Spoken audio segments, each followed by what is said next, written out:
Hello, grade 11. So the last example I want us to take a look at then for Snell's law in the geometric optics is the following one. This one's more set up the way I would set up a question for you in a test or exam. So there's other light travels from glass with a refractive index of 1.5 to acetone with a refractive index of 1.36, the angle of incidence is 5 degrees.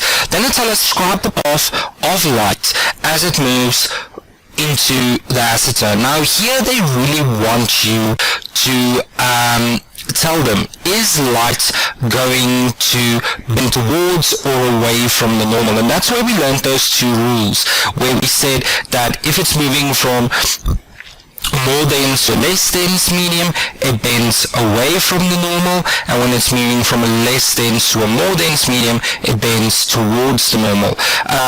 So it's very important to understand those rules. If you're struggling with that, what you can do is you can just go and calculate using those values. So you could just go and say, okay, well, in glass, we have a refractive index of 1.5, sine of the angle of incidence, which is 25 degrees, and then we can just go and calculate that. The biggest I have with this type of Snell's law calculation is that sine negative 1. Remember, because you're calculating the angle, you cannot go and say it's divide by 1.36 sine. Your calculator is just going to give you an error. Remember, when we divide by a trigonomical function, it becomes to the power of negative 1. So we first divide by 1.36 and then we divide by sine, or we use the sine negative 1. We then get an angle of 27.78 degrees.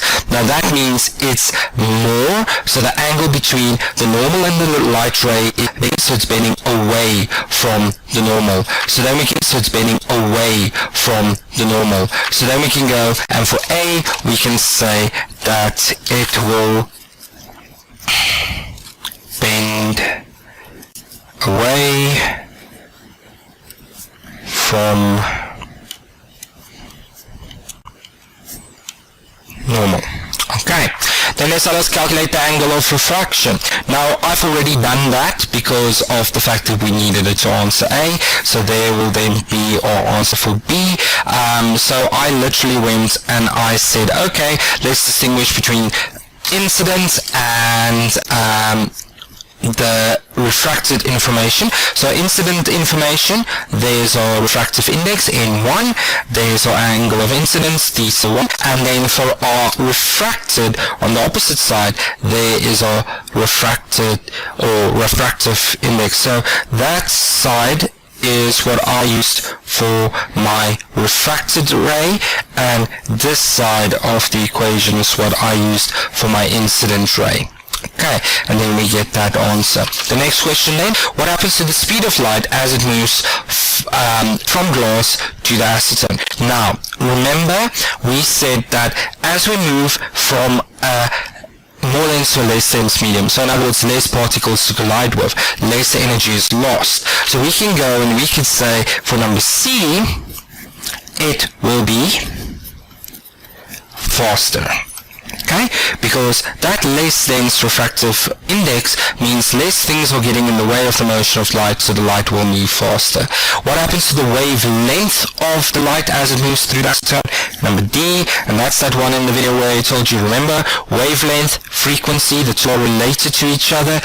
As the frequency increases, the wavelength decreases, and vice versa. Frequency increases, the wavelength decreases, and vice versa.